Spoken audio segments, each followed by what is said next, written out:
Hey everyone, and welcome back to the channel. So today, let's take a look at the 2026 BMW 550e.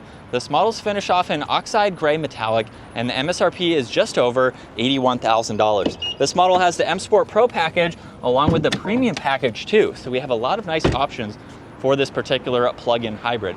And we will start off underneath the hood, where this is powered by the 3-liter turbo inline 6. Paired to the 8-speed automatic, along with the hybrid technology, combined it pumps out 483 horsepower, 516 pound-feet of torque. It is all-wheel drive. It'll do 0 to 60 in just over 4 seconds. It has a top speed of 155 miles an hour, and you can expect to see around 33 miles on just the EV system alone.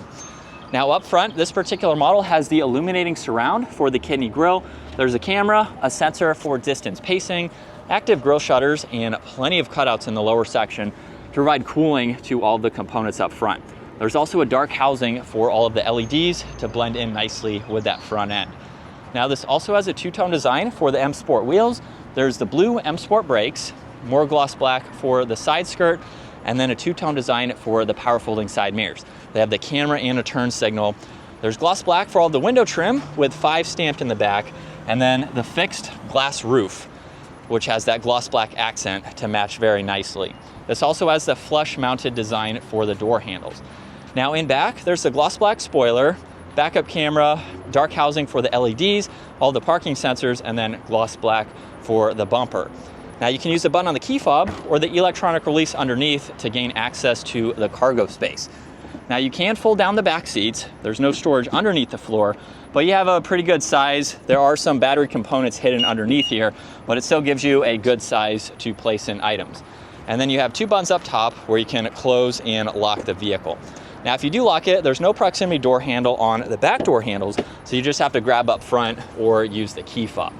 Now this model has Bowers and Wilkins for the audio, some brushed accents, the two-tone design, storage in the lower section, and then these white seats. Now at 5'10", I have a good bit of space. There's an area to charge and attach tablets. You have vents in the middle along with some storage down below, and I have about 2 inches or so of headroom. Now there's an armrest and cup holders in the middle, and you can also fold down this middle seat. So for the 5 Series, it's pretty spacious for adults to ride around and be comfortable in the back. And then up front, you'll notice there's ambient lighting in the door panel where there's some seat adjustments. You have the release handle, window controls, mirror adjustments, trunk release located down below. And then as we hop in, you won't hear it start up, but we have a leather flat bottom design for the steering wheel. There's paddle shifters on both sides too. And then cruise control settings on this left. Right side, you have volume, music, Bluetooth, and voice commands. And then you can also go through a lot of information in the gauge cluster. So you have this content that you can easily go through, and then you can even get into the layout as well. So you can configure that and then also get into the head-up display, where you have a few different settings to monitor. Now you have some air vent adjustments along with headlight controls, fuel cap release, and then with the infotainment system, you have a lot to go through. Now it is a touchscreen system, or you can use the controls located down below. So you don't have to use it as a touchscreen system. But you have a lot of icons you can get into, including Apple CarPlay and Android Auto, your interior lighting, even getting to the EV settings. You have a split home screen, so you can go through all this information. And then there's shortcuts to your climates, your nav and music, heated and ventilated seats, heated steering wheel, and then temperature adjustments. Now there's more ambient lighting underneath that with controls for the vents, along with defrosters. You have plenty of storage down below, along with cup holders and auxiliaries. There's also volume tuning, and you have a few different modes that you can get into. So just depending on the theme that you would like to see and the response that you would like, you can change those accordingly. Now you also have some more shortcuts to get into this information, and you can also get into the camera system, where you have no shortage of visibility around the entire vehicle, so you can easily see around. Now you also have all those shortcuts like I mentioned earlier, and then the gear selector. So push it forwards for reverse, pull it back for drive.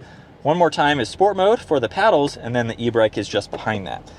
And then you have a split design for the armrest, locking glove box with plenty of space, and then garage door buttons, dome lights, and controls for the sunshade as that glass is fixed like I mentioned earlier.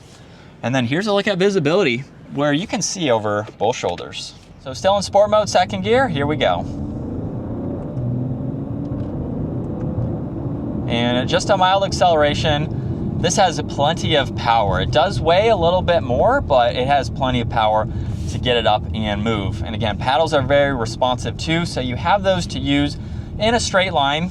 This isn't that much of a performance-oriented vehicle, but you could use it on some back roads if you wanted to. But this is what it's like to be behind the wheel for the 550e, where, as you can hopefully see, the red and blue for sport mode. So you have the lighting up front, which is a nice accent to see, and it will change depending on the mode that you are in.